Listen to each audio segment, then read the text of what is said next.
Welcome back to the BL6 webinar series. So, I will start this topic from the balance part of short term decision making. I told you in my previous session, this part is directly relevant for long term decision making also when we carry out investment appraisals. That is why I thought of talking about this together with long term decision making, right? Fine. Here the first thing, what is relevant cost for decision making? What is not relevant for decision making? So, all cost elements will not relevant for our decisions, right? I can tell you a good example, forget about all these things. Today you marry a girl, right? So, then you will be with that girl and you will enjoy your marriage life. Tomorrow, let us say one of your friend met you, let us say yesterday you got married, forget about today's story, yesterday. Today one of your friend met you and told, so this girl is not that good machang, there are a lot of bad history, bad incident happen in history for that girl, parade marry kare. That is a story. Now, those informations are relevant or not for you in today's context? May not. Why? You can't change that decision. Those informations are important, but belongs to past. If you got to know those information yesterday before you marry, then that decision of marriage should have been changed.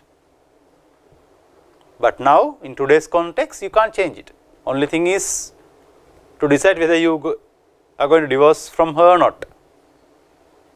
But those valuable informations were not available at the point of taking that decision. Therefore, those informations are not relevant. The same concept here also you will apply. Relevant cost means it is future cost, not the past information. Past cost means sunk cost. Api kiyana gillu piriwaya. Sunk cost already you have incurred. If you have incurred, if you have paid, no point of considering those into what? Decision making. If you have purchased this last month, this belongs to you now, and the cost that you have incurred is not relevant when you take decisions about this future. Sunk cost. And the committed cost. Even though you paid something in future, sunk cost is not relevant, only future cost is relevant, right? Committed cost to be paid in future. Let us say you are in a your business is there in a rented place. You have a commitment to pay rent in next month. That is committed.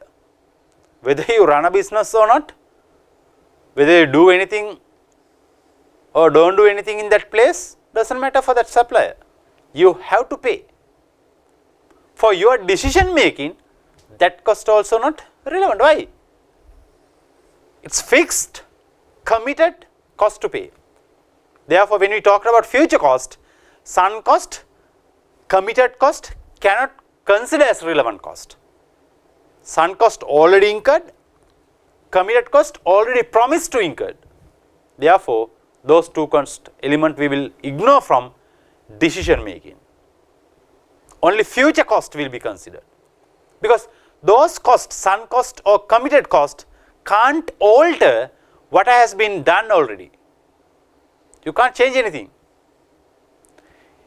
If those costs are not relevant to change your decision, no point of considering those into decision making. Therefore, only future cost will be considered, future cash outflows will be considered as what? Relevant cost. Sunk cost and committed cost will be ignored from that decision making. And only cash flows will consider for relevant cost. Only cash flows, right? Depreciation or notional cost should be ignored. Notional cost, depreciation should be ignored. Depreciation cash outflows neme. That is accounting. Accounting and management account, financial accounting, management accounting, totally different. For decision making, we will not consider those costs. Only cash flows we will consider. Notional cost we will discuss in detail in future, right? And the incremental cost will be considered as what? Future cost, sorry, relevant cost. So for relevant cost, only 3 factors we will consider. It should be futuristic cost, sunk cost and committed cost will not be considered, and it should be cash flow, depreciation and notional cost will not be considered, and it should be incremental cost. What do you mean by incremental cost? Read this example, you will understand easily. Example, if employee is expected to have no other work to do during next week. There is an employee, that employee does not have any work in next week, but you have to pay for that. But you will pay his basic wages of 100 rupees per week. You pay 100 rupees per week, right? For attending to the work, basic salary right? And doing nothing. His manager might decide to give him a job which earn organization 40 rupees. The manager decide, right, you do this activity which will earn 40 rupees to the organization. The net gain 40, right? The net gain rupees 40 and 100 is irrelevant to decision making, because only 40 rupee will be important for decision making. That is the incremental part of it. 100 rupee, whether you work or not, you have to pay for that employee. Although its future cash flows, it will be incurred anyway whether employee is given work or not. You will pay 100 rupees in future to that employee. Whether there is work or not, you have to pay it. That's committed cost kind of a thing. Basic wages, you can't say you don't have work, therefore we can't pay you. You have to pay, right? But if you take some other works from that employee, since that employee is in idle, you can consider that incremental cash flows as what? Relevant cost. So relevant cost means future cost, cash flows and incremental cost. Avoidable cost and it should be, the second part should be not avoidable cost, fixed cost, right? Specific cost, fixed cost, forget about it. Don't forget about it, but change it accordingly, right? Avoidable cost means, avoidable cost is the business, avoidable cost is a business expense that can be eliminated by no longer undertaking the specific business activity. Let's say you have 3 products, you are manufacturing 3 products, A, B, C. Kila products stock manufacture karna. Now C is making loss. No point of making loss no further. Therefore you decided to stop manufacturing product C, because C is making losses. Whatever raw material cost incurred for that, whatever labor cost incurred for that is what? Avoidable cost. So basically avoidable cost will be variable cost. Fixed cost you can't avoid. A, B, C manufacture in the same building, right? When you stop production of C, labor adu karanna puluwan, raw material adu karanna puluwan, but utilities, rent payments, electricity, security, maintenance you can't reduce, even though you stop product C, manufacturing product C, right? That's what you need to understand. The avoidable cost will be variable cost. In most cases, but not all, avoidable cost supply to variable cost rather than fixed cost. Most of the cases, right? A company with multiple product line can exit underperforming once, thereby removing the cost associated with him. That's what I told you. That's what I told you.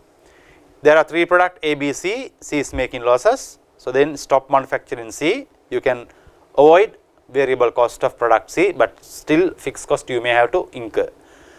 Then the topic should not be avoidable cost, should be specific fixed cost, right? Sorry for that. Specific fixed cost are additional cost which may be incurred, which may be required to increase the production. Example, a new machinery may be required to increase the production capacity. The cost of this machinery is relevant to decision to increase the production as represent the additional increment future cash flows. Incremental specific fixed cost means that. Example, let us say you have 100 machines, those 100 machines 100% utilized right now. 100 machine 100% utilized, but customer demand is very high. For you to cater into that incremental demand, you need to purchase some additional machineries. Those additional machineries will consider as what? Specific fixed cost, which is relevant for decision making, right? Avoidable cost and specific cost, fixed cost. Differential cost and opportunity cost. These are the relevant cost for decision making, right? Avoidable cost and relevant cost. Differential cost and opportunity cost. Opportunity cost means what? Differential cost we will discuss. Obviously, when we talk about opportunity cost, there is a differential cost, right? Opportunity cost means when you have different alternatives, right? You have to select one alternative out of many choices. Choices කිහිපයක් අතරින් හොඳම විකල්පය තෝරා ගන්නකොට ඊළඟට අත්හරින හොඳම විකල්පය වටිනාකම අපි කියනවා මොකද? opportunity cost. මෙහෙම හිතන්නකෝ. You have a opportunity to do a ACC exam and CA exam in the same day. අපි එහෙම හිතමු. එකම දවසේ chartered විභාගයකුත් තියෙනවා, ACC විභාගයකුත් තියෙනවා. chartered select කරොත් අත්හරින ඊළඟ හොඳම විකල්පය මොකද? ACC. ඒක වටිනාකම. That's the opportunity cost. විකල්ප කිහිපයක් අතරින් හොඳම විකල්පය තෝරා ගැනීම නිසා අත්හරින ඊළඟ හොඳම විකල්පයේ වටිනාකම අපි කියන opportunity cost. When you have multiple alternatives, among those when you select one alternative, you have to avoid selecting the next best alternative. The value of it, we call it as what? Opportunity cost. Look at this slide. Relevant costs are also differential cost and opportunity cost. Both costs are relevant cost in decision making. Differential cost are the difference in total between alternatives. In total cost between alternatives, right? Opportunity cost is the value. Opportunity cost is the value of the benefit sacrificed when one course of action is chosen in preference of an alternative. That's what I explain you. Example, if decision A costs 300 rupees and decision B, option B cost 360, the differential cost how much? 60, which means when you select 360, what's the best value of second alternative? 300, the difference is what? 60, which is the differential cost, right? There are 3 options A, B, C in this example, right? Only one of them can be chosen. The net profit of each would be 80, 100 million and 70 million respectively, right, for these 3 options. Since only one option can be selected, you can select only one option. Option B would be chosen because it offers biggest benefit. Even though you have 3 alternatives, only one can be selected, then obviously you will select the option that gives maximum profit, which is 100. When you select 100, what is the value of second best alternative? 80 million. So, opportunity cost, how much? 80 million, the difference 20 million is the differential cost, which is relevant for decision making. We will consider that for decision making. The decision to choose option B would not be taken simply because it offers profit of 100 million, but because it offers a differential profit 20 million in excess of the next best alternative. That differential cost is the cost between selected alternative and the next best alternative, right? Opportunity cost. Right, relevant cost, we have discussed future cost relevant, cash flows relevant, incremental cost relevant, but these costs are not relevant. Look at the second part of the slide. Sunk cost, gillu pirivaya, which means already you have incurred something.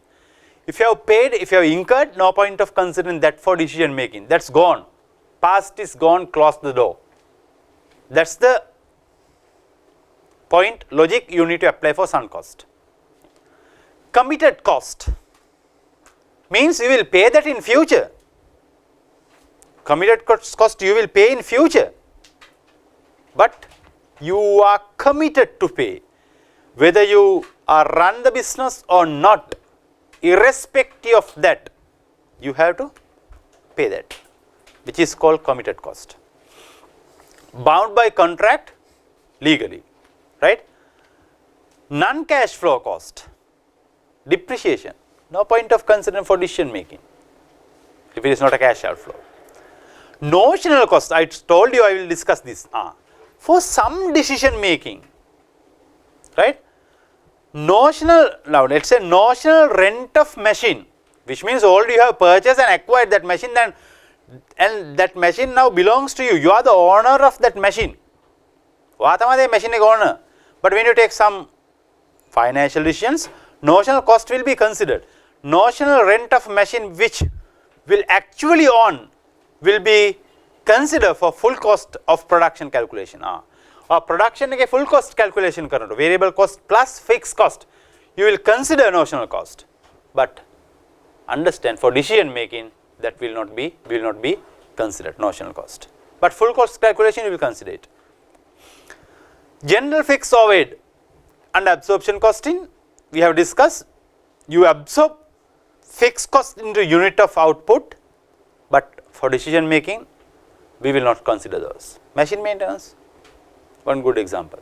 General machine maintenance overhead, not relevant for decision making, right?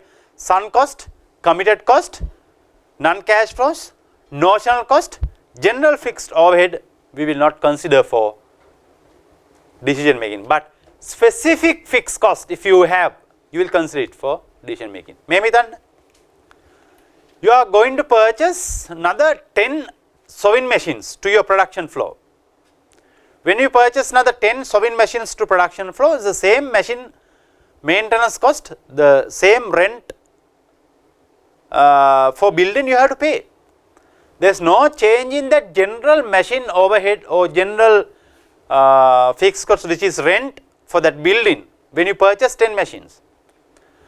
But when you optimize the current machines and when you optimize current building based on demand increase, if you go into next building for rent or if you purchase another new 10 machines, that cost we identify as specific fixed cost which is relevant for decision making. Metan api katha karana මොකද? General overhead, general fixed cost. General fixed cost anyway you have to incur irrespective of level of change in activity. Therefore, it is not relevant for decision making. Then what is relevant cost of machinery? What is relevant cost of material? What is relevant cost of labor?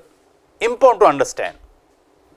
Why that is useful when you talked about, when you discuss what?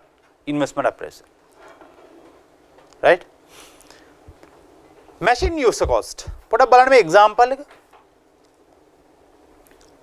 Bronte company is considering whether to undertake some contract for work for customer. The machinery required for contract would be as follows, right? A specific cutting machine will have to be hired for 3 months for the work, the length of the contract, which is 3 months. The hiring charge for machinery 75,000 per month with the minimum hire charge of 300,000. Minimum hiring charge is 300,000. But if you take special cutting machine which required for to hire 3 months, 75,000 into 3, 225,000. එක machine එක rent cost එක 75,000, machine මාස වලට 75,000 into 3, 225,000. But you have to pay minimum 300,000. What is relevant? 300,000. Even the actual cost you pay 75,000 per month, minimum you have to pay 300,000 per month. එතන යහට ඔයාලට 75,000 ගානක වගන යන්න පුළුවන්, but මොකද මැෂින් එක ෂෝට් ටර්ම් ගත්තොත් එහෙම සප්ලයිට පාඩුයි, ඒ හින්දා කියනවා රයිට්. මාසෙකට 75,000යි. ඔයා මාස කීයකට නම් ගියත් කමන්නේ නැහැ. හැබැයි minimum 300,000. ඔයා මාසයක් පාවිච්චි කරා 300,000 you have to pay. මාස 4ක් 5ක් පාවිච්චි කරොත් ඔයාලට benefit එකක් තියෙනවා. Therefore, anyway you have to incur 300,000. That's the relevant cost. Right. B. All other machinery required in the production for the contract has already been purchased by the organization. Already been purchased. Historical cost. Whatever you have purchased, that you have incurred. Therefore, no point of considering historical cost for decision making. Therefore, underline the word, highlight the word, or no, take down this. Already been purchased by the organization. May වෙනකොටත් purchase කරලා ඉවරයි. No point of considering that for decision making, which is called historical cost, sunk cost. No point of taking into decision making. Irrelevant. Why? It's sunk cost. The monthly hire purchase payment for this machinery are 500,000, right? 500,000. This consists of 450,000 capital repayment and 500,000 interest. That's how 50,000 interest, that's how 500,000 comes. The last hire purchase payment is to be made, underline that, to be made in 2 months time. Hire purchase charge cost 500,000 to be paid in 2 months time. In future, since it's future, will you consider as relevant cost? It's not relevant cost. Why? It's a committed cost. Whether you run the business or not, you have to pay that cost. Right? Whether you run the business or not, you have to pay. Therefore, it's not relevant cost. It is irrelevant. Why? It's committed cost. Historical cost irrelevant. Why? It's sunk cost. Right? Historical cost. Look at this. Historical cost. Irrelevant. Why? It's sunk cost, which is the purchase cost. Purchase cost, historical cost. Then hire purchase, 500,000. Irrelevant, same. Why? It's committed cost. Sunk cost, committed cost, not relevant for decision making. The hire purchase payment to be made, right? Fine. The cash price of machine was 9 million in 2 years ago. It's been depreciated on a straight line basis at the rate of 200 per month. However, it is still has useful life of a life which will enable to be operated in for another 36 months. Depreciation you have. Irrelevant. Why? Not non-cash flow. Non-cash. Non-cash expenses we will not consider for decision making. The machinery is highly specialized and is unlikely to be required for other works. Highly specified. You can't use for other works. More profit required for other works, more profitable jobs over the period during which the contract work would be carried out. Although there is no immediate market for sell this machine, it's expected that customer might found in future. Customer එක හොයාගයි. දැන් කවුරුත් හොයාගන්න නැහැ immediate sale එකට. Right? It is future estimated that machine would lose 200,000 in the eventual sales value if it's used for the contract work. මේ contract එකට use කරොත්, right? You have a future loss of 200,000. Future loss of 200,000. If you use that specified machine for this is relevant for decision making, right? This is relevant for decision making.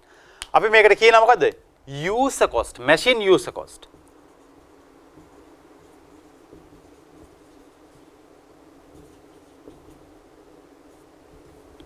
Loss.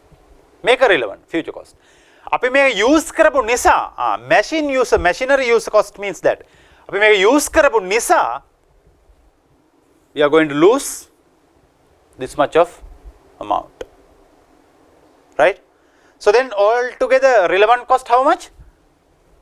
A relevant cost, specialized cutting machine hiring charges, minimum hiring charges. Minimum hire charge you have to pay this. Then loss 200,000. This is relevant cost B. Right? So that's how you take decisions when we consider machinery cost. Right? Relevant for cost is this much. Others are not relevant. I explain you why it is. Relevant cost of material. හොඳට බලන්න මේක very important. This slide is much more important. Right? Relevant cost of material. This diagram you can apply when you carry out investment appraisal questions. When you calculate cash flows. Net present value calculate කරනකොට මේක ඕනේ. First decide are material already in the stock. අපි purchase කරපු stock එකේ තියෙනවද material? Or contracted to buy in purchase agreement. Or contracted to buy in purchase agreement. Then තියෙනවද නැත්නම් agreement එකක් තියෙනවද purchase කරන්න? No. එහෙම නැහැ stock එකේ නැහැ agreement එකකුත් නැහැ. එහෙනම් relevant cost will be future purchase cost of material.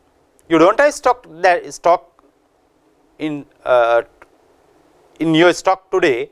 You don't have stock, therefore the relevant cost will be future purchase cost. If the stocks is available in the warehouse now, yes, are the material regularly used and replaced with fresh supplies when stock runs out? Are this material regularly used? And when we receive new stock, can we replace it? Right? When stock runs out? Yes. Oh no. Relevant cost will be future purchase cost of material. Hey, අපිට මේ තියෙන stock use කරන්නත් පුළුවන් and replace with fresh supplies of stock runs out. Then තියෙනට ඉවරුනහම තව stock එකක් එක්ක replace කරන්නත් පුළුවන්. එහෙනම් future purchase cost will be the relevant cost. Already paid amount will not be the relevant. Then තියෙන stock එකේ cost එක relevant cost එකක් වෙන්නේ නැයි. අපිට ඒක use කරන්නත් පුළුවන් අලුතෙන් ආව purchase කරලා replace කරන්නත් පුළුවන්. Right? No, do not do the material. අපි කව stock එක regularly use කරන්න නැහැ replace කරන්නත් බෑ. Do the material have alternative use. එහෙනම් වෙන use එකක් තියෙනවද අපිට වෙනවට use කරන්න බැයි නම් alternative use එකක් තියෙනවද replace කරන්න බැයි නම්? Or would they be scrapped is not used? Scrapped is not used නම් relevant cost. Scrapped or disposal value. If there is any other available alternative එකක් තියෙනවා relevant cost, higher of scrap value and the higher of value in other use or scrap value. මෙහෙමනේ. හිතන්න අර මම අවසාන කැලේ කියන්නේ right වෙන dispose කරලා ගන්න පුළුවන් නම් රුපියල් 100ක් right වෙන අපිට alternative එකෙන් එන benefit 120 නම් right higher of value in other use of scrap value higher of 20 will be the relevant cost right අපිට dispose කරන්න පුළුවන් 100ට alternative use කරලා අපිට 120ක් යනවා difference 20 is the relevant cost right this is how do you take decisions about raw material right දැන් තියෙනවද අතේ තියෙනවා එහෙනම් ඒක stock එක වෙන stock එක replace කරන්න පුළුවන් stock එක run out වෙනකොට ඉස්සරහදී use කරද්දී yes නම් එහෙනම් purchase cost එක මොකද ඉස්සරහදී purchase කරනවත් එක replace කරන්න පුළුවන් replace කරන්න බෑ එහෙනම් alternative option එකක් තියෙනවද yes එහෙනම් alternative option එක වටිනාකම සහ scrap value එක අතර වෙනස alternative scrap value එකක් නැත්නම් relevant cost is what disposal value right labor do you have spare capacity or full capacity labor running with full capacity additional work cannot be undertaken which means additional work cannot be undertaken why because labor is running at full capacity වෙන වැඩ ගන්න බෑ I'm explaining right hand side right hire more staff if there's a demand you have to hire more staff why you do the current capacity has already filled or cannot hire more staff then relevant cost will be what if you hire more staff current rate you pay because capacity full current rate you pay will be the relevant cost if you can't hire more staff variable cost and loss of contribution since you don't have staff you are going to lose the contribution and the variable cost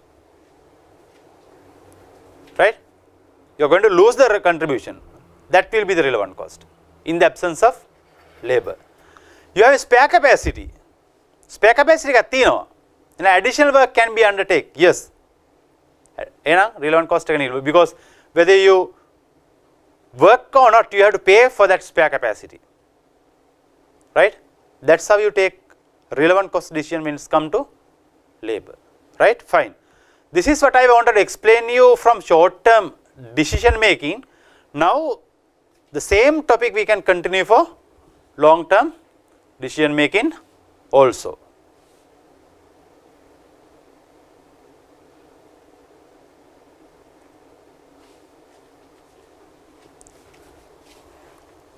so under long term decision making what we need to discuss basically we will discuss in this topic investment appraisal I told you that's why it stopped short term decision making topic at that point which point contribution analysis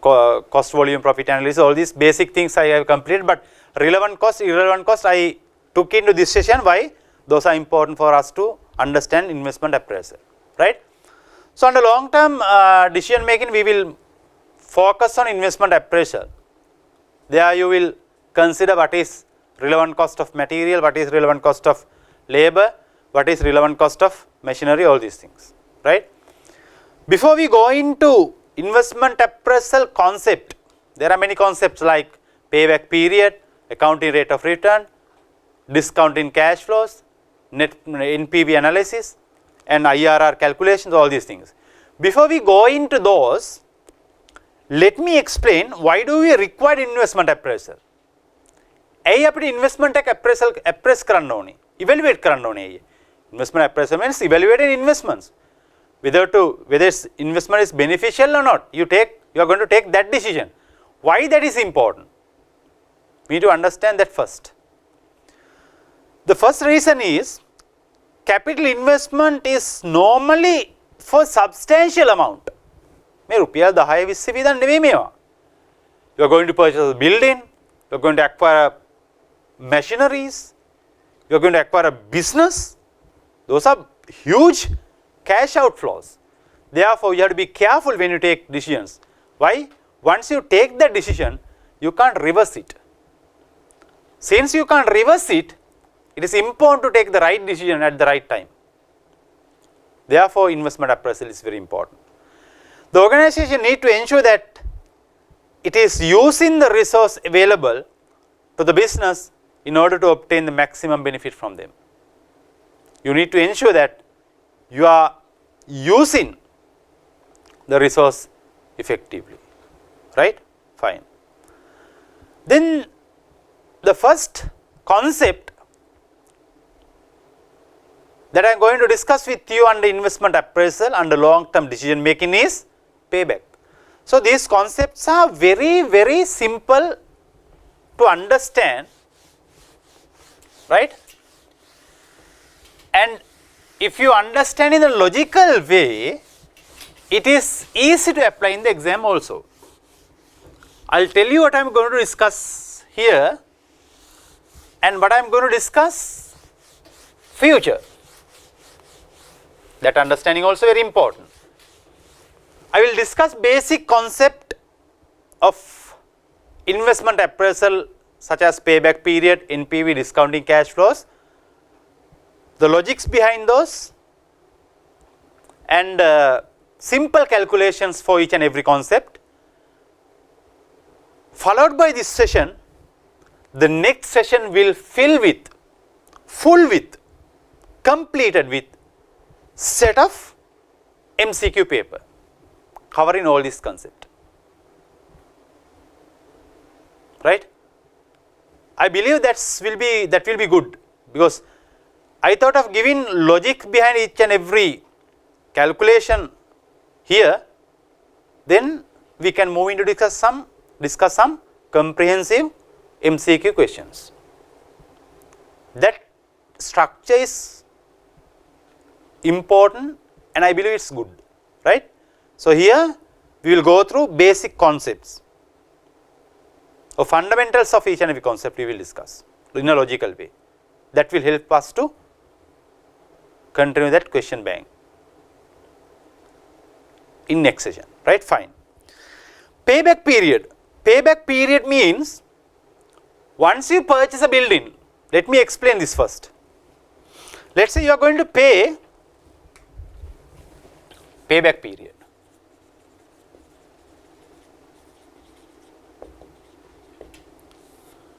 Once you purchase a building, let's say you are going to purchase a building for 100 million.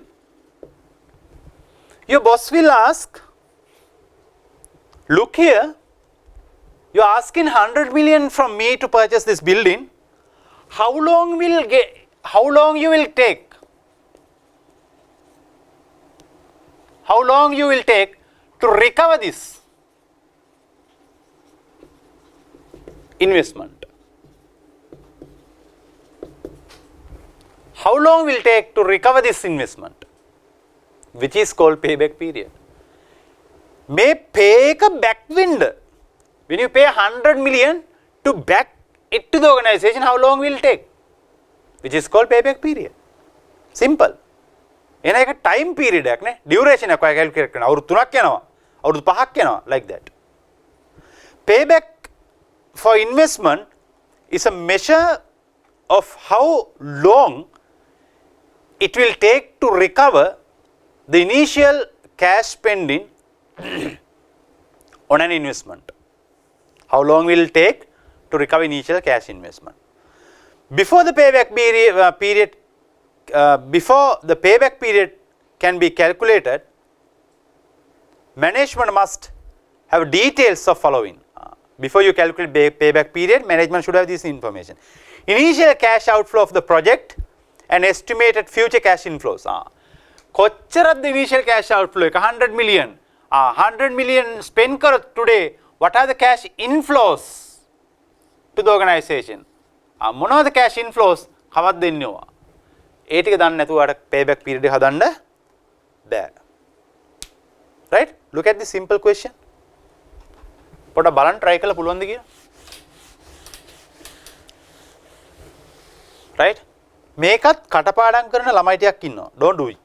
I'll tell you how to do it. How you can calculate this easily. Ruby LLC is considering a new project which will require an initial investment of 60 million. You require initial investment of 60 million. The estimated profit before depreciation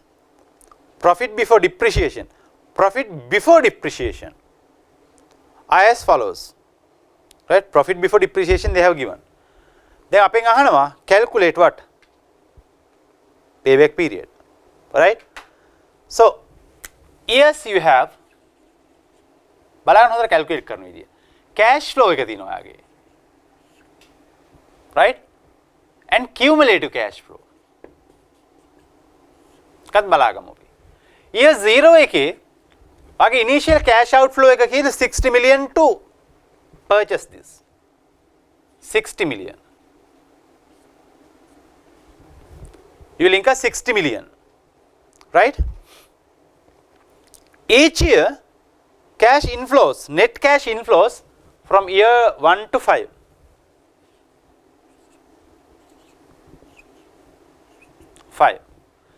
Year 1 20 million, year 2 30 million, year 4, year 3 40 million, year 4 50 million and 60 million. These are the cash inflows. දැන් බලන්න කොච්චර කාලයක් යනවද මේ 60 million recover කරන්න, which is called payback. පළවෙනි අවුරුද්ද ඉවර වෙනකොට cumulative 20 million you get. තාම recover උන්නේ. Right? Second year වෙනකොට another 30 million. All together 20 million plus 30 million 50 million. තාම recover උන්නේ. Third year එකේ 50 million plus 40 million 90 million. මෙන්න recover වුණා. Right? තුන්වෙනි අවුරුද්දේ මැද recover වෙනවා. එහෙනම් you take complete 2 years. මේ අවුරුද්ද මේනවනේ 50 million නේ. You required another 60 million minus 50 million 10 million. තා මිලියන 10ක් ඕනේ. Third year එකේ හොයනවා මිලියන 40ක්. This 40 million for how long? 12 months. එහෙනම් month එකකට කීයද? 12 months? Sorry.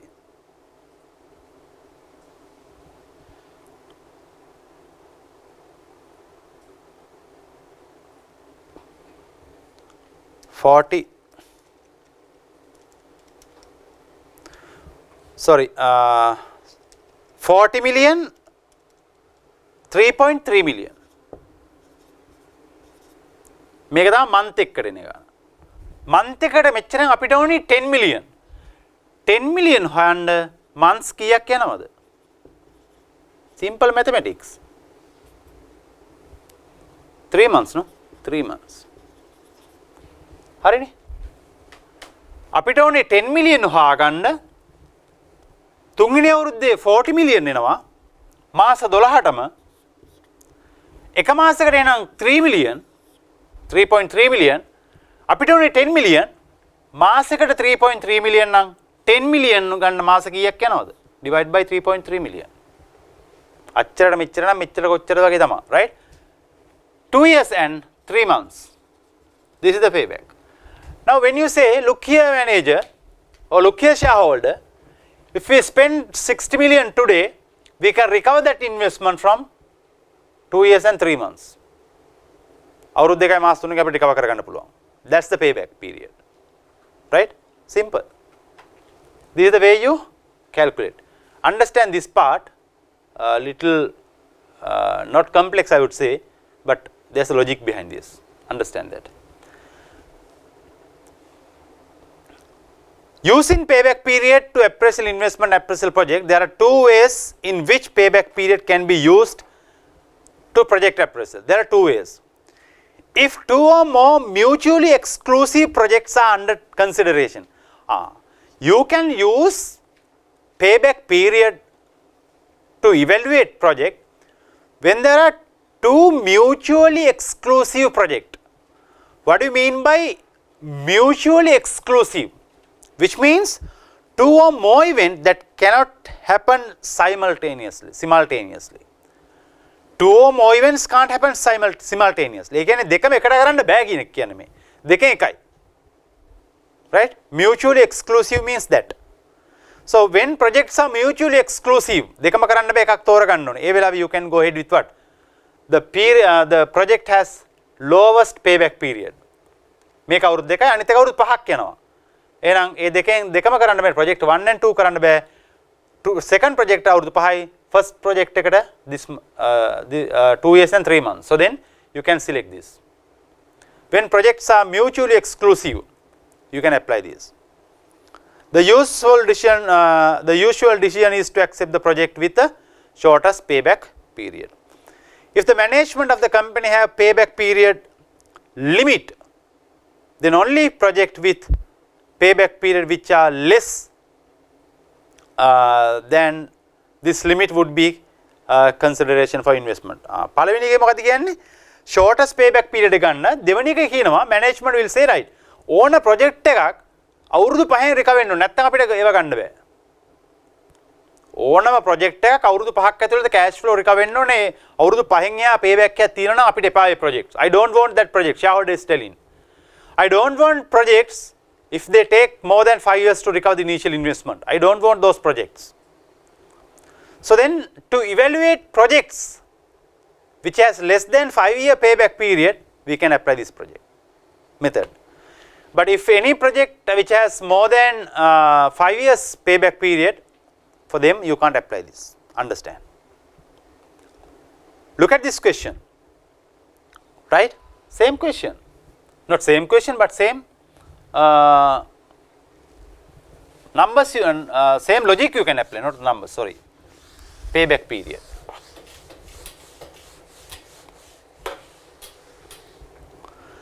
A company is considering a project to purchase an item of equipment costing 900,000. You are going to purchase 900,000. Initial investment 900,000. Binduwedi 900,000 cash outflow is there. This would be depreciated over 6 years and residual for value 0 using straight line method. The expected additional profit using the equipment in each of the 6 years would be, here you will do a mistake, definite mistake. Why? You will consider, alright, year 1 to year 6 they have given numbers, these are the cash flows. No, these are not cash flows. Always we need to consider what cost as relevant cost, cash flows. අපි ගොන්න cash flows ගන්න ඕන කියලා decision making වල, right? Not the profit. So they have given cash flow, additional profit using the equipment, additional profit they have given. That is incremental profit, that is relevant. Incremental profit relevant cost, relevant for decision making. Additionally, හැබැයි make a profit එක, you need cash flow, therefore you have to add cash here, which means you have to add depreciation. Profit එක එන්නේ depreciation අඩු කරලා in the depreciation මේකට එකතු කරන්න. That's the logic. Depreciation how much? 900,000, sorry 6 years there are, 6 years, 900,000 divided by 6 years straight line method. 150,000.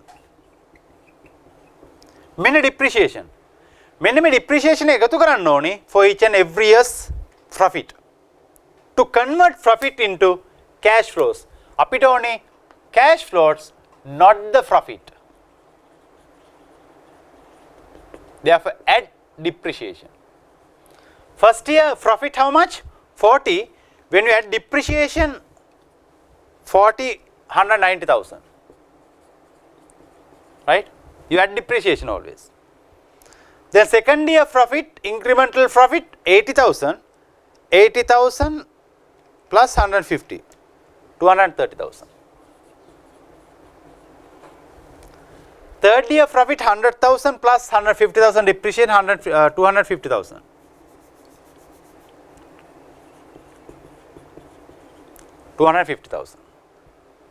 Right?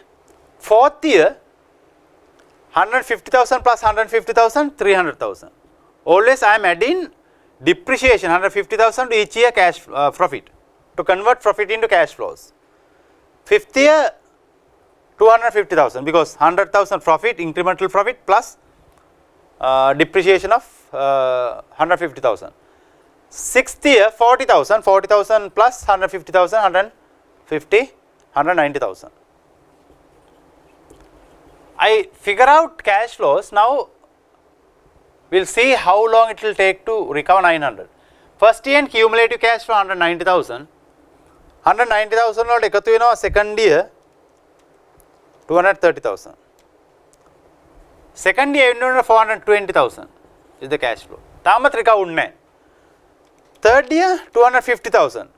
670,000 අන්න recover ආයෙත් නැහැ because initial investment 900,000. Fourth year 300,000. Now it has recovered 970,000. In fourth year it will recover my initial investment. Fourth year ke recover now. එහෙනම් payback period complete 3 years. And how many months? අපිට දැන් 670,000 is the cash cumulative cash flow at the end of third year. අපිට තව කීයක් ඕනේද? 900,000 වෙන්න නම් 670,000 230,000 is the balance requirement. අපිට fourth year ke cash flow එක there's cash flow of 300,000 which is for 12 months. Per month cash flow how much?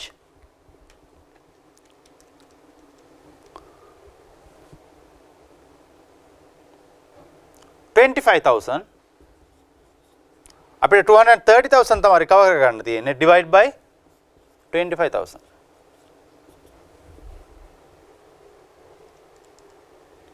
Nine months. Right? So 3 years and 9 months. This is not exactly 9.2, but you can convert it to 9 months. So calculate expected payback period. There are 4 answers: 3 years and 3 months, 3 years and 4 months, 3 years and 8 months. The correct answer is what? 3 years and 9 months. The correct answer is this. Right? We have done payback period. ARR, accounting rate of return. මේකට අපි කියනවා accounting වල ARR, accounting rate of return, as well as ROCE, return on capital employed. What is the return to the amount that you have invested? Return on investment or return on capital employed. Both are same. Return on capital employed, return on investment is similar to accounting rate of return. Accounting rate of return method, we call it as ROCE and ROI, of appraising a project is used to estimate the accounting rate of return that the project should yield. Right? If it exceeds the target rate of return, the project is viable. You have a target ARR. If the calculated ARR is beyond that target, project is viable. If it is not the case, project is not viable. Simple formula is there.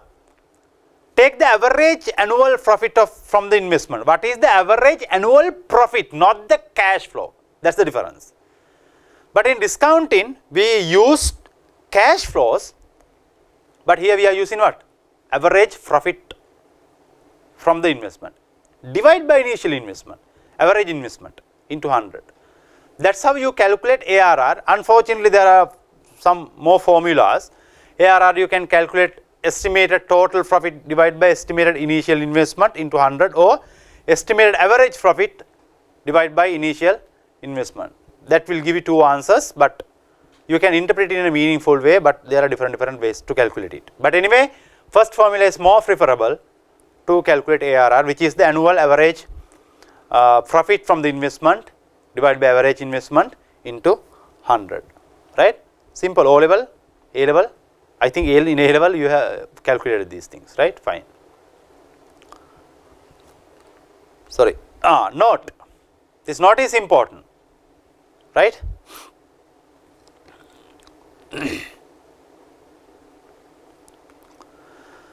ARR method ARR method of capital investment appraisal can be used to compare two or more projects which are mutually exclusive. The project will with the higher ARR would be selected. So when projects are mutually exclusive, which means both projects can't run, and out of two projects, two or more projects, one you have to select. So when you take that selection decision, ARR can be used. The project has highest, ARR should be selected as what? The project, viable project, right? That's easy. Look at this question. Concept that's enough. To understand that concept I am talking about, one, I am trying to going through with you one question. So then easily you can understand the logic.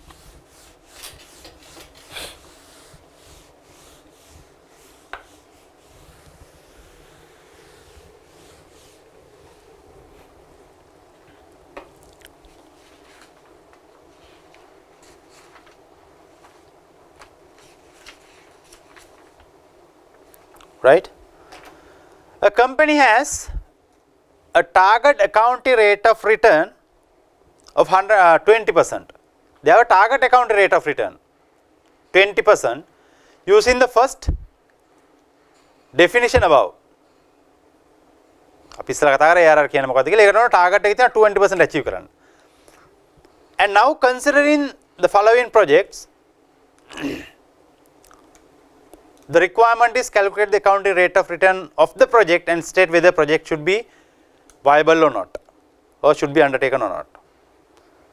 Capital cost of project, cost of asset 80 million, estimated useful life 4 years, estimated profit before depreciation they have given. We don't want cash flows, we need profit. Capital asset would be depreciated by 20% of its cost each year, and will no residual value. There is no residual value, but they have given profit before depreciation. Now we have to adjust depreciation also, right? Years, we are talking about ARR, right? Year 1, 2, 3, 4 they have given. They have given, right? Profit before depreciation.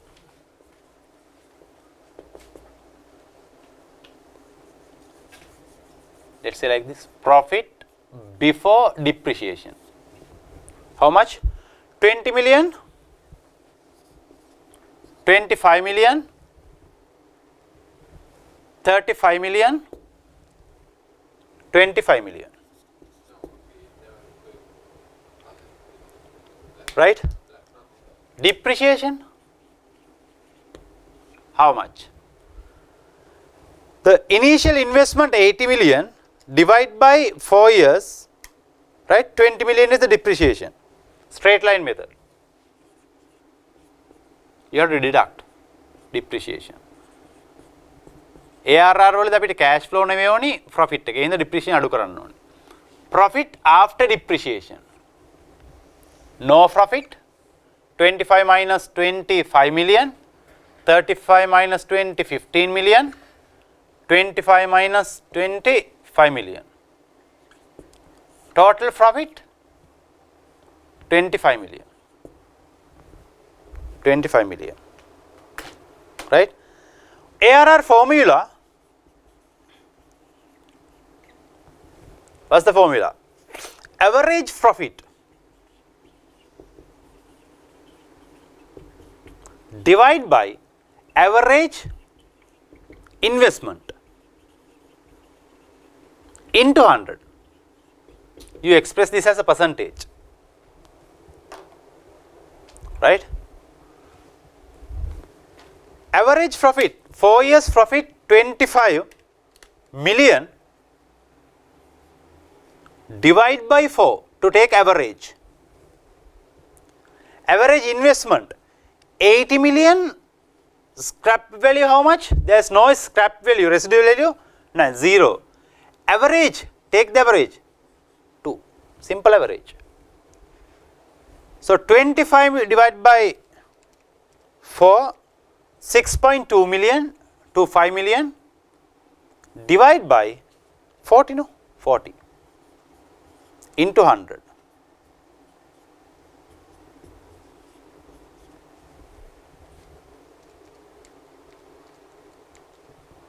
$15.62 is the required rate of return. 25 if you want, go to the third decimal. Don't stop your answer by calculating this. They want your decision. Calculate the accounted rate of return of the project and state whether the project is viable or not. Project is not viable because they are targeting, their target is to earn 20 million, 20% return. They want 20% return, whereas you achieve from this project 15.65, therefore this project is not viable. You should not undertake. Still there is a gain. ARR is there, there is a profit generating from this profit, but that is not the expectation. They want 20% target, right? The expected target accounted rate of return 20%, but this project is giving 15%, therefore no point of accepting this project, right? Fine. That is ARR. What are the benefits or what are the advantages and disadvantages of ARR? That understanding also much more important, right? Here. Drawbacks and advantages to ARR method of project appraisal. Balan advantages monada kiyala. It's quick and simple to calculate, right? Simple to calculate. Take average profit, take net investment, average investment, multiply by 100. Profit calculation is not that much difficult. It's involve familiar concept of percentage of return. CJ key the return nigga. Familiar concept. Accounting profit can be easily calculated from financial statements. From financial statement easily, quickly we can figure out what? Accounting profit. Easy to figure out. It's look at the entire project life cycle. This consider the entire lifetime of the project. Now from year to 4 average profit you will take here. But in payback period, if the return is payback, let us say after 2 years, during 3rd year, you will not consider cash flows or profit or whatever after 4th year. Only part of the useful life we will consider in payback period. But here the entire useful lives, payback cash flow, profit or figures we are using. The entire project life we are considering. Disadvantages. Accounting profit to subject to several or multiple accounting treatments. Accounting profit is not the cash profit. You are subject to many, different accounting treatments. You have non-cash expenses such as provisions, impairment, depreciation, all these things. Those are not non-cash expenses which are not relevant for decision making. Therefore, accounting profit you can manipulate quickly, but cash you can't manipulate. Cash avanan thiyennu pay karana gilla thiyennu. Accounting profit you can manipulate. Since this is subject to manipulations, you might not end up with the correct decision sometimes. It takes no account of length of the period, right? Length of the project period we will not consider sometimes, right? And ignore time value of money. Time value of money. අපිට මේ 35 25 25 හම්බෙන්නේ කවද්ද? අවුරුදු 2ේදී 3ේදී 4ේදී. Time value of money, opportunity cost of money, we are not considering here, right? Time value of money we will discuss when it's come to discounting cash flows. Wait and see till that point, right? So these are the advantages and disadvantages. Keep those in your mind. Can be tested. Very important point. Principles of discounted cash flows. Why do we need to discount cash flows? Let me explain. Discounted cash flows.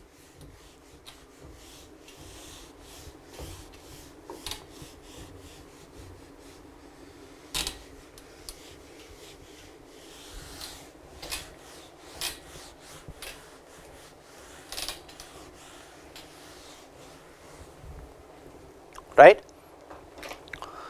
Now,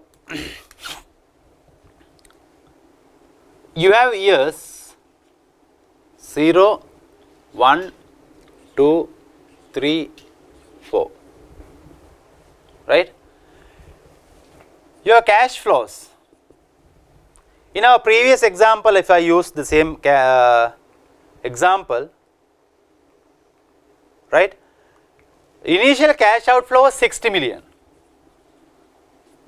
right?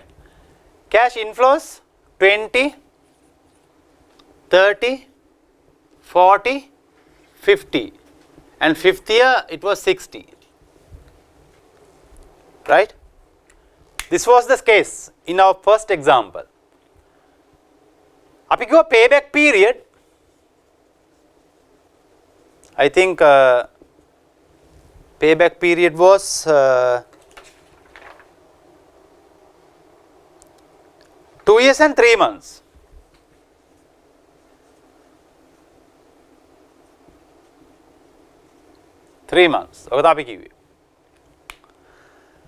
This investment will be recovered within 2 months and 2 years and 3 months period. But when we take this decision,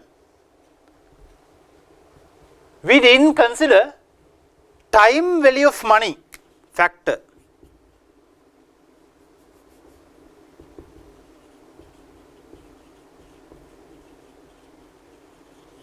Money. What do you mean by this concept?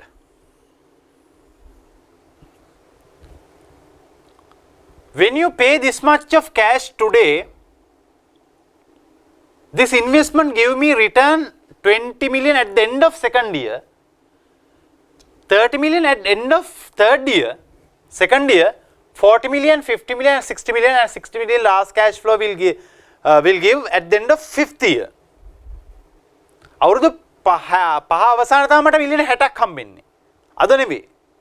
At the end of fifth year. If I have put this 60 million in bank, let's say deposit in bank,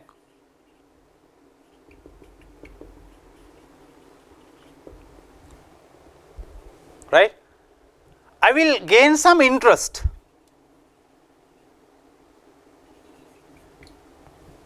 I'll gain some interest. Bank or let's say treasury bill or bond. I will earn some interest.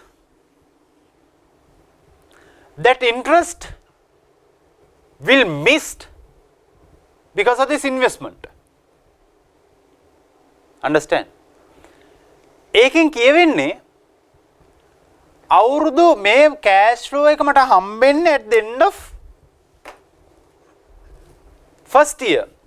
අවුරුද්ද අවසානයේ. ඒ කියන්නේ මම අවුරුද්දක් invest කරලා මට හම්බෙන්න තිබ්බ cash flow එක නැති වෙලා මෙතන. time value of money. ඒ හින්දා මේ 20 අද වටිනාකමට ගේන්න ඕනේ. You are here. decision ගන්නව නම් මට මේ අවුරුද්දේ හම්බුනාම කරන්න පුළුවන් ටික දැන් කරන්න බෑනේ. මට අවුරුද්ද හම්බුනේ පළවෙනි අවුරුද්ද අවසානයේ හම්බෙන්නේ 20 මිලියන්. අවුරුද්ද අවසාන වෙනකල් ඉඳලා කරන්න පුළුවන් වැඩ ටික හරි අඩුයි අද කරනවට වඩා. ඒ හින්දා මේ 20 million අද වටිනාකම ගන්න ඕනේ. ඩිස්කවුන්ට් කරන්න ඕනේ. Which is called time value of money. Opportunity cost of money. ඔයාට අවුරුද්දක් පහුවෙලා හම්බෙන එක opportunity cost එකක් තියෙනවානේ. You are losing something here. ඒක ඇඩ්ජස්ට් කරන්න ඕනේ. අවුරුදු දෙක අවසානයේ හම්බුනාට වැඩක් නැහැ. ඒක අද වටිනාකම කීයද? තුන්වෙනි අවුරුද්දේ අවසානයේ හම්බුනාට වැඩක් නැහැ. ඒක අද වටිනාකම කීයද? ෆෝර්ත් එකේ වැඩක් නැහැ මට. අද කීයද? හතරවෙනි අවුරුද්දේ හම්බෙන එකේ අද වටිනාකම කීයද? පස්වෙනි අවුරුද්ද අවසානයේ හම්බෙන කෑෂ් ෆ්ලෝ එකේ අද වටිනාකම කීයද? මෙන්න මේක තමයි මම කියන්නේ discounted cash flow. මේක ඩිස්කවුන්ට් කරන්න ඕනේ. මොකද අවුරුදු 5ක් අවසානයේ මට 60 මිලියන් මෙන්න මේදා හම්බෙන්නේ. එදා 60 මිලියන් හම්බුණාට අදයි මම ඩිසිෂන් එක ගන්නෙ. I'm going to take a decision today based on 5th year end cash flow. Therefore, I need to convert 6th year's 5th year end cash flow to today's content, which means time value of money. May time gap ekata I am losing something, opportunity cost, which is the interest. That factor I have to adjust to each and every year's cash flow, which is called discounting cash flow. Now look at the slide. The basic principle of discounting involves calculating present value of investment. The present value measures cash flow. Present value measure the cash equivalent now of the sum of to be received in future or to be paid in future.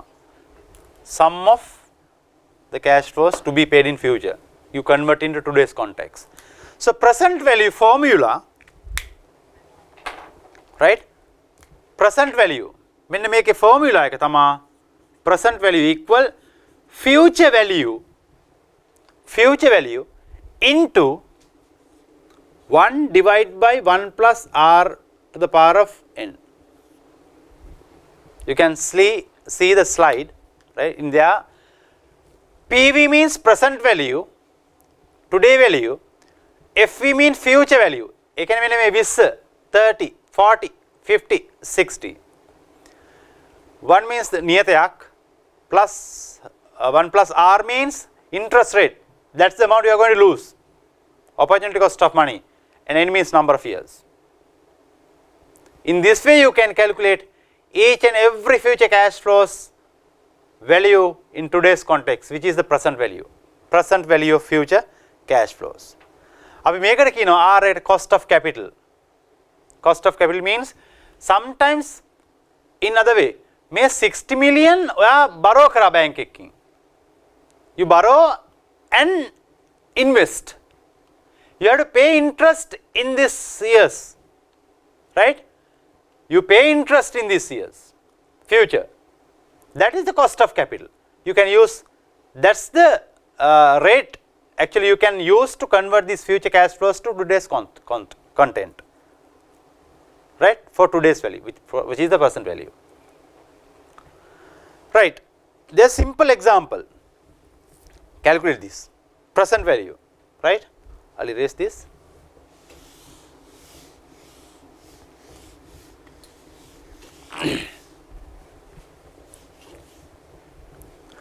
Calculate present value of 60 received at the end of 6th year if the interest rate is 15% per annum. Very simple. You are going to receive 60 in future, right? Interest rate 15 per annum, which means 0.15, and how many years? Sixth year. Another example they are asking 100,000 at the rate of 6. 0.06, how many years? 5 years. Right? Calculate present value.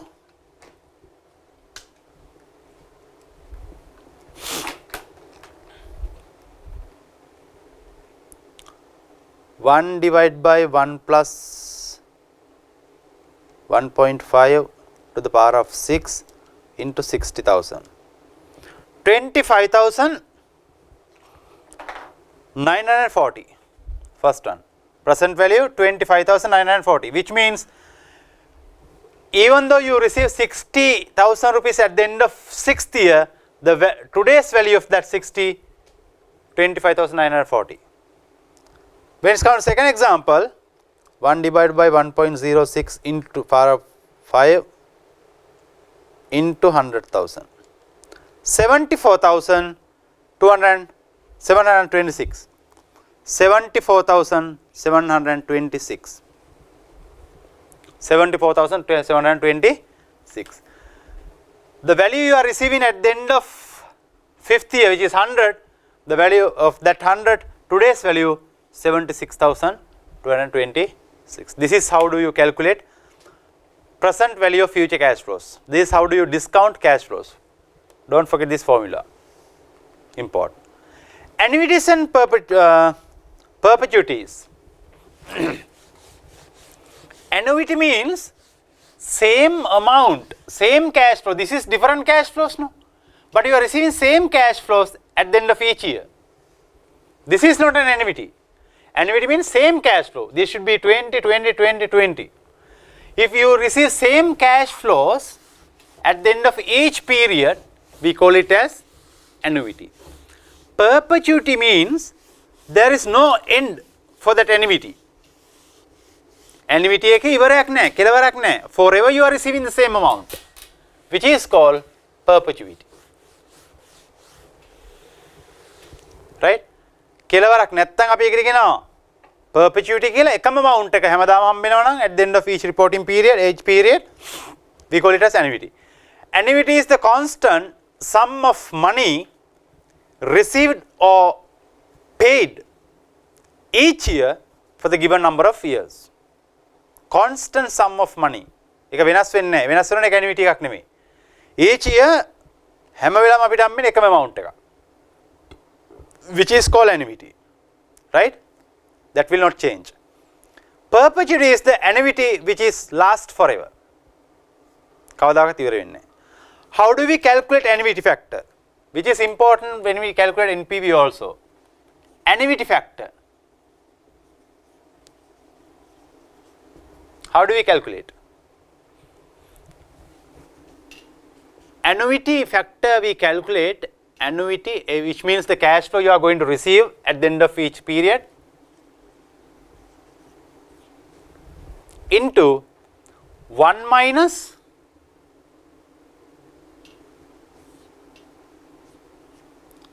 1 divided by 1 plus r to the power of n, right? Divide by r. This is the formula. Annuity formula.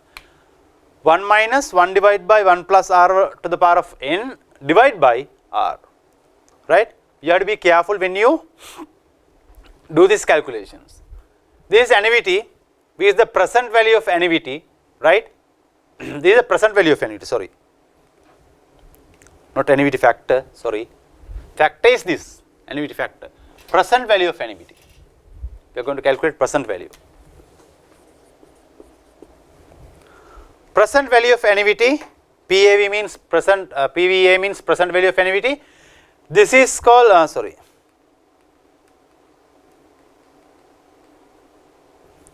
this is periodic payment. This formula, R means interest rate, N means number of years. Yeah, that's all, right? Example, look at this example. Abhilash has to make annual payment of 100,000.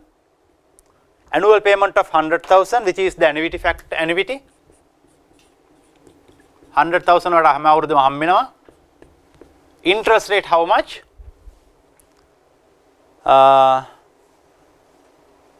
100,000 to pay to a car hire to a car hire company each year from 30th June 2013 onwards until 30th June 2008. Calculate the present value of the total payment if today's date is 1st July 2002. Right, you are going to pay from 2003 onwards. The interest rate how much? 7%. Right? 7%. 07, how many years? How many years? 6 years, right? 3, 4, 5, 6, 7, 8. 6 years. You are paying from 2003 onwards. Right? 3 givenawa 4, 5, 6, 7, 8. There's 8, right? Calculate annuity factor. 100,000. Straight away you can take the answer, or else you can calculate this separately and multiply it by this, but I prefer to have same one calculation for all. 1 divided by 1.07 into 6, 1 minus answer divide by 0.7, 4.767, right? 476,653 when you calculate full answer, right? Or else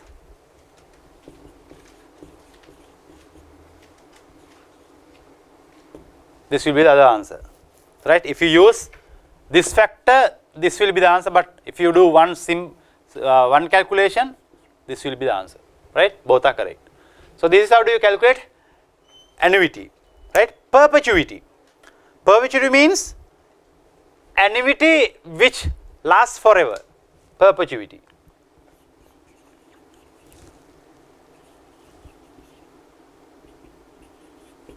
Right? Annuity divided by rate. Annuity how much? 100,000 divided by rate, which is 20%, right?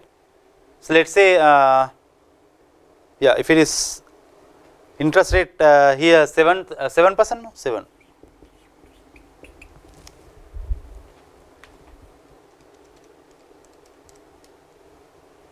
1.43 million, right?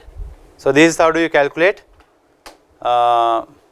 annuity, sorry, perpetuity, right? Simple. This is not that complex like this. This is the perpetuity is present value of perpetuity, present value of annuity. Net present value, important. This is what I wanted to explain you, right? This is important, interesting part of the session, right? NPV calculation. Net present value. In project appraisal, this is the most common method application we are using to see whether project is viable or not. When you decide project's viability, more than ARR, more than payback period, we are using net present value. Net present value calculation method calculates the present value of all the items of income and expenditure. Present value of all the item of income and expenditure. When you take income and expenditure, all items, you have to take the relevant cost, because you are going to take the decisions. When you take net present value decisions, only relevant income and expenditure you have to consider. That's why we have discussed relevant cost and irrelevant cost at the beginning, before we come to this, because it's required to learn this topic, right? Only relevant cost we have to take, right? Relate to the investment at the given rate of return and then calculate the net total. If it is positive, if NPV is positive, which means project is generating discounted cash flow, cumulative discounted cash flow more than what? The investment, right? Inflows are more than investment, which means positive. If the NPV is positive, then you can undertake the project. The investment is considered to be acceptable. If it is negative, the investment is considered to be unacceptable. Investment negative na, investment unacceptable. There you have to use cost of capital to discount future cash flows. Net present value ekedi ganne discounted cash flows. To discount, you will use cost of capital. That is also important. What do you mean by cost of capital? Cost of capital has two aspects. One aspect of it is what? Cost of funds that company raise and use. To invest in a project, you have to raise funds. When you raise funds to invest in a project, you have to borrow something, no? When you borrow something, you have to pay interest, which is the cost of funds, cost of obtaining funds. By obtaining that funds, you will invest in a project. From that project, you will expect a return, which is the second part of that. The return of that investment expense to be paid for putting funds into the company, it is therefore minimum rate that company should make from his investment. There are two things. You take funds, for that you have a interest outflow, and you are expecting by investing that money in somewhere, right? That is the return. The cost of capital can therefore be measured by studying the return required by investor and used to derive discount rate for discounted cash flows analysis of investment appraisal. So, that is the logic of cost of capital, but anyway you will use cost of capital to calculate net present value, right. Look at this question. Natural Oil LLC is considering a project which cost 50 million years NPV. Years 0, cash flow how much?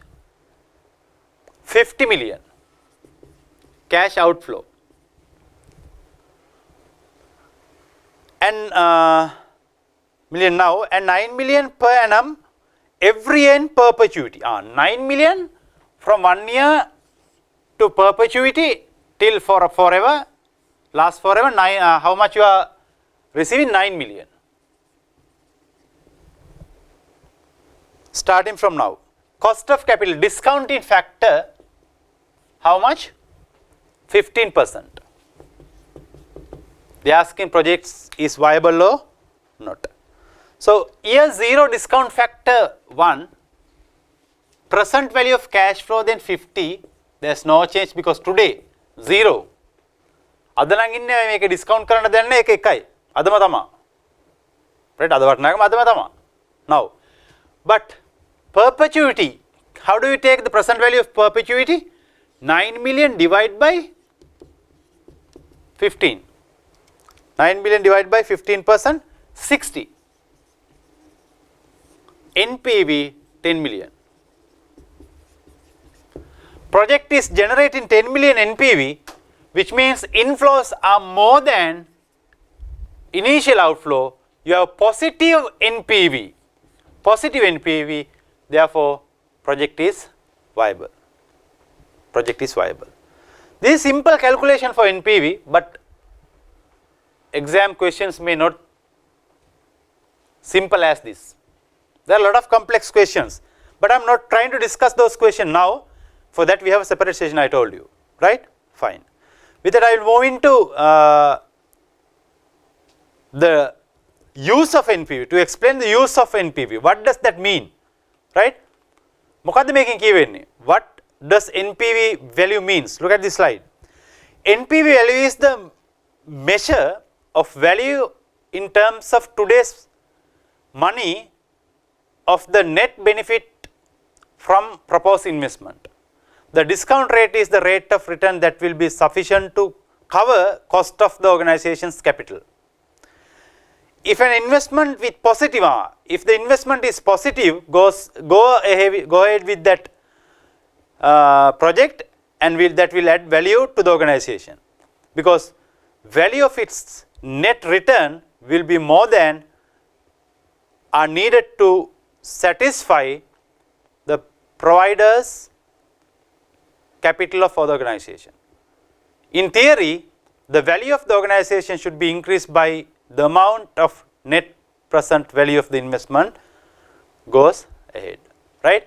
When investment increase, the cash flows increase more than investment, you will go ahead with that.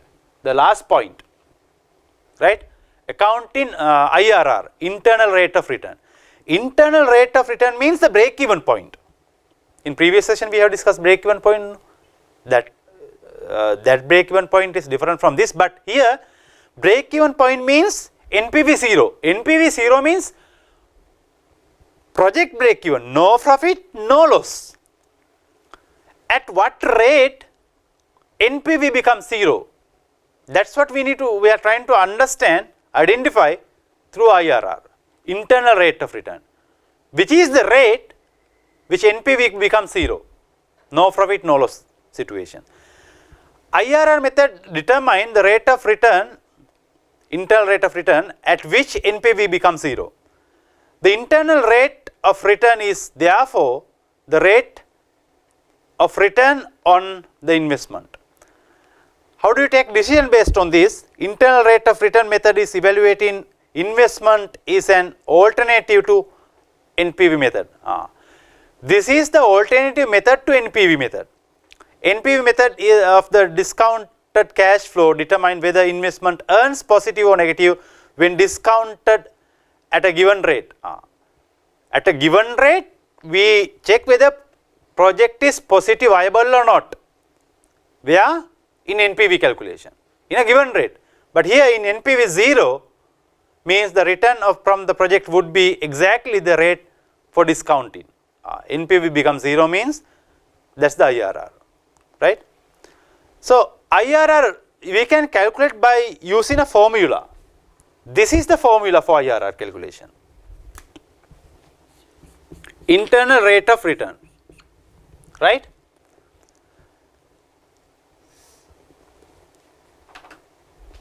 You can take a percentage, which means you can calculate NPV at two different discount factors.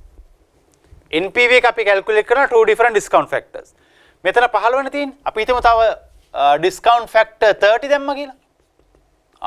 තව NPV එකක් එනවා අපිට නේ. discount factor එක 15 වුණොත් NPV මෙච්චරයි. discount factor එක 30 වුණොත් NPV difference. right? එතකොට අපි project එක viable නැද්ද කියලා වෙනම හිතන්න ඕනේ. අපි ගන්නවා මෙහෙම highest NPV rate, net present value rate, right, plus there's a logic behind this equation. I'm not going to explain that logic, but keep this in a formula in your mind when you go to the exam. NPV at this rate, right? NPV එක මොකද්ද? highest rate එක. බලන්න නිසා highest rate එක ගන්න 30 එක. discount factor එක 30 වෙලාවේ NPV කීයද? denominator NPV highest එකෙන් අඩු කරන්න NPV lowest, which means this, the higher, at the rate of 15, right? Then multiply it by highest rate minus lowest rate. B minus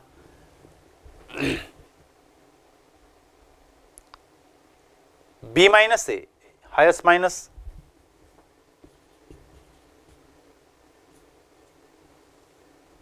close the bracket.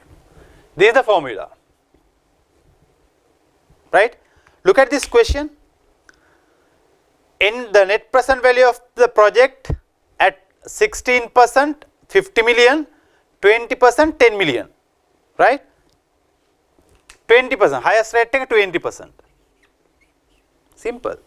එහෙනම් 20% වෙලාවේ කීයද NPV එක? right? 20% is 10 million. 10 million රු.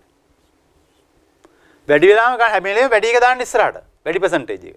ඒ වෙලාවේ NPV කීයද? එහෙනම් අඩු එකකින් වැඩි එක අඩු කරන්න. 50 million minus 10 million. NPV rate එක 16 වෙලාවේ 50යි. 50ෙන් 10 අඩු කරන්න. right? into වැඩි NPV එක 0.2 minus අඩු එක. this is the IRR. මෙන්න මේ වෙලාවේ NPV එක 0 වෙනවලු. net present value 0 වෙනවා. what is the value? 10 divide, sorry, 0.2 minus 0.16 divide into 10 divided by 40 plus 0.2. 0.21, 0.21, which means 21%. Which means when you discount this cash flow of this project by 20 first discount factor, NPV become 0, which is the break even point of the project. Break even point of the project. Discount factor එක 21 වුණොත් NPV 0. එහෙනම් NPV 0 වෙන discount factor එක තමයි IRR කියලා කියන්නේ. That's the break even point of the project. Right? So we will discuss whether how do we evaluate project by using IRR in our MCQ question session. That has nice set of questions. Right? This is how do you show IRR graphically. Right? IRR graphically. Your discount rate of 5%, 10%, 15%, 20%, NPV at 5%, 5,300. When discount rate 10%, NPV 400,000. When discount rate 15%, NPV minus. When discount rate 20%, again NPV minus. If you put all these things, right? Let me graph that also. Then I can show you properly that.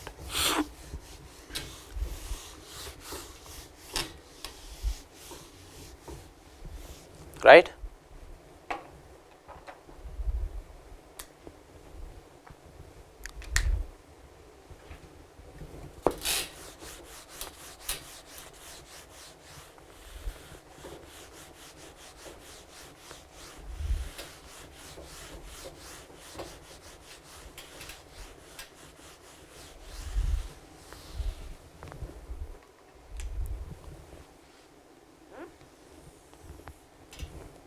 NPV. NPV අපි යනවා 5,300 වලට එනකල්. 6,000, 5,000, 4,000, 3,000, 2,000, 1,000, 0. Minus 3,000 එනකල් යනවා. 2,900. Minus 1,000.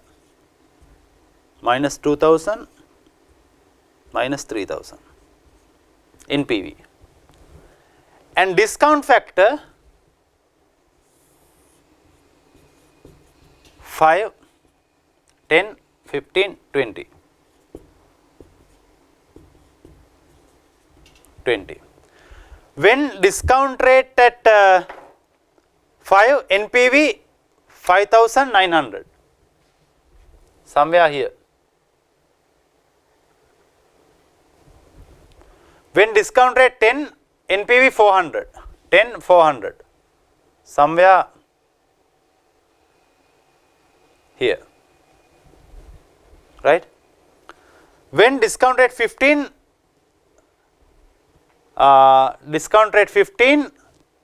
NPV 1,700.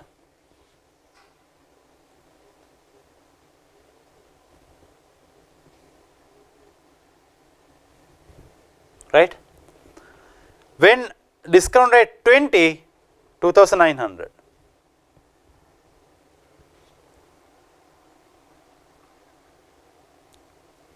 IRR like this.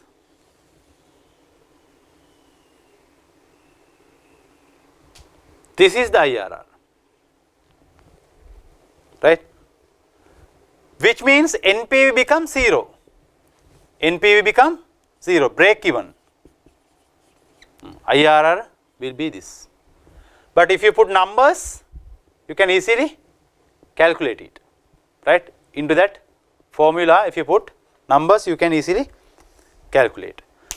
So this is the concept of IRR. We have discussed concept of NPV, payback period, and discounting cash flow, ARR, right? So after this, I am planning to discuss with you set of ACCA questions from ACC exam which are relevant for investment appraisal. All the MCQ questions, next session will full with that. In that you will understand this in detail with more complex calculations. There you can understand how examiner can set up nice questions, logical questions from this area. So this session I used to explain you the theory concept. I believe that will help you to resolve complex questions, because without basics you can't go into calculations. We will meet you in next session with complex NPV or investment appraisal questions. Thank you.